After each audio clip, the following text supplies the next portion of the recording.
Hi everybody, it's me, Beth Maitland from Drama Queen Bee Quilt Studio, and I have a little flip through to show you today of some holiday colored gifts. They're not Christmas fabrics, but they're slow stitched projects I made into lovely sewing kits, needle books, but also sewing kits that I've stuffed with little pretty elements and tools and supplies that you may need to get started in your slow stitch journey.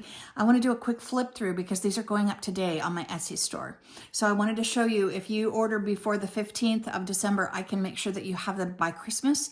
And so they're going to be available soon, like any moment now. But I wanted to do a quick flip through and show you what's inside. I've taken fabrics that are suggestive of the holidays. This is a portion of a serviette, a little cocktail napkin that I tore the corner off of, and I did some French knots to stick it on the fabric. Let's untie this a minute, and I'll show it to you in its original form as a slow stitch project. That's what it looked like. And I used some vintage buttons, a hilarious orange-red sort of bricky color Bakelite button, a little transparent one, and a little red one, some Suffolk puffs, some quilting cotton. A lot of these are from the French General line, which is one of my very favorites, and some mattress ticking, elements from bridal lace. Here's another piece that I cut out. I did some hand embroidery, cantha stitching to hold everything down.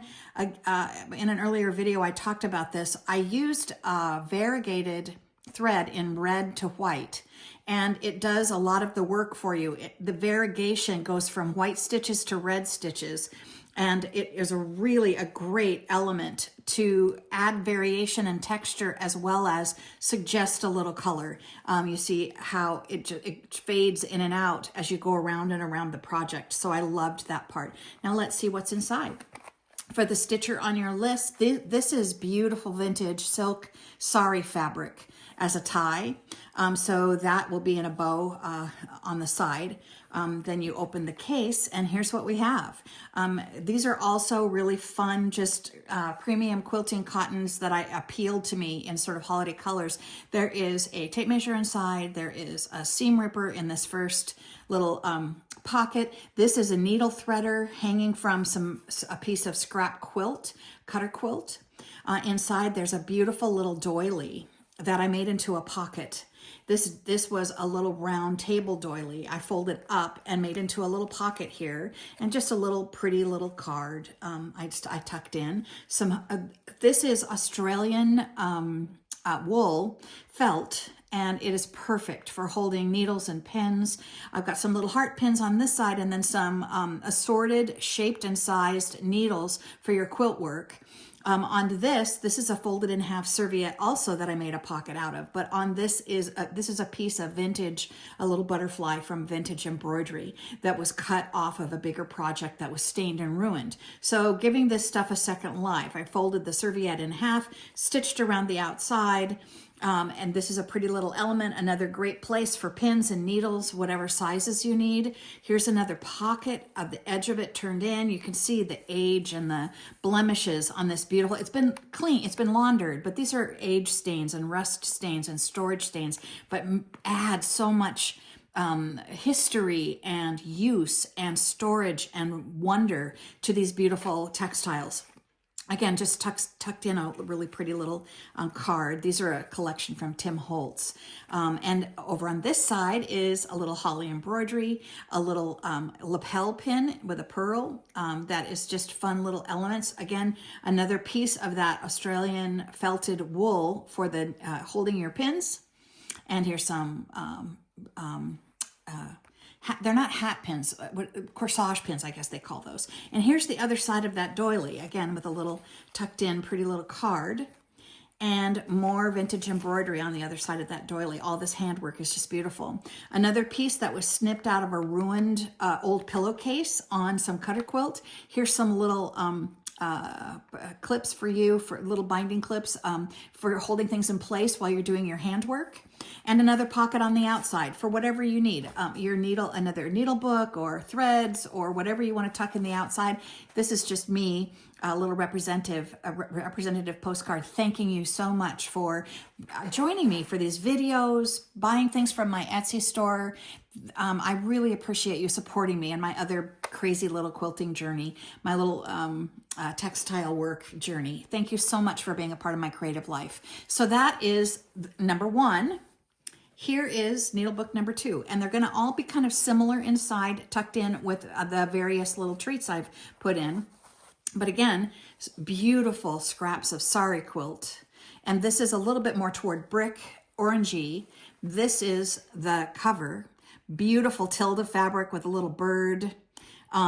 Just some elements of this and that. Another Suffolk puff with a vintage button, some little chili peppers, and this is my hand embroidery over the top of a corner of cut work serviette, little napkin. And inside, what do we have? Inside, a front pocket, again, another tucked in a little pretty little card. Here's a piece of cutter quilt with some needles. Here's our boutonniere pin or corsage pins, a beautiful piece of vintage lace, and another little lapel pin in pearl with pearl.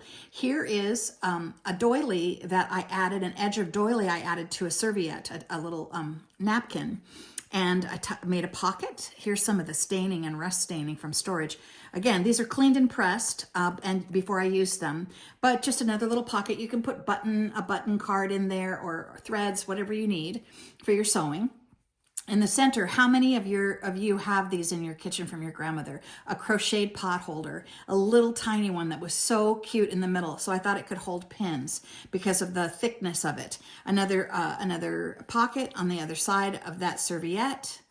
Then we have another piece of this lace that could hold pins, needles, what have you. Here's the cutter quilt, again, a great place for straight pins, a needle collection. If you do different kinds of needlework, you can even add your own stitches, but also you can write with a Sharpie what shape and size needles you use. And some more little clips, binder clips in the back. Here's another tape measure, another, a little seam ripper, and two little pockets in the back.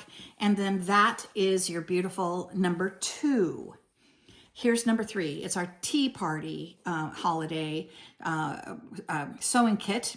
Again, this is embroidered. It's a design from Urban Threads that I embroidered on my embroidery machine, actually, onto a piece of linen, onto a piece of batting, and then hand stitched it on top as just an element. This is a tilde button, a little of my own hand embroidery with bullion knots and lazy daisy stem stitch. Here's a little Suffolk puff. Let's open it and see what the whole thing looks like. More snips and this and that, French General, a little bridal lace. Again, the variegated thread doing a great job to add elements of color and texture in the cantha stitching. And then let's see what's inside. In the front, we are back to seam ripper and tape measure. We have our clips on cutter quilts on the top. Here's that beautiful Australian wool again with a collection of different size needles that you can get started with. Here is, this was a table runner and this was so beautiful. So I just sliced it out to use it as a page. It's mostly decorative, but you can add stuff to it if you want to, pin things on it if you want to. And here is a beautiful, in the right color way, a beautiful serviette, a little cocktail napkin in linen. And I loved the fringe and the shape. Here's some more of that lace. Here's a needle threader included. And I added just a little trim piece over here so it didn't fray. And then here's the other side of that serviette with a little pocket and a little piece of adorable vintage cut off a piece of linen, just a piece of embroidery someone did so many years ago that we're adding to our project. And this pocket for needle books or little, purchased cases of needles or buttons or threads, whatever you want to slide in there. And here's another, to cover the stitches, I just put another piece down. Here's the end of that beautiful rose embroidery on the other piece.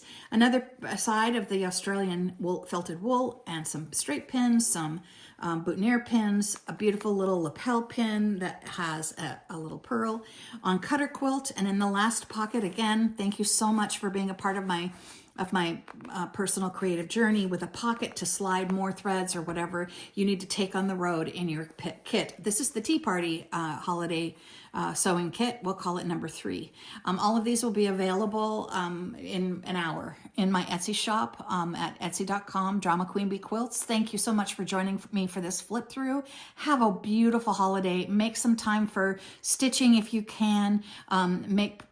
Put your little imprint in whatever crafting you like to do on your holiday gifts to spread the cheer, share your love and your creativity with those around you.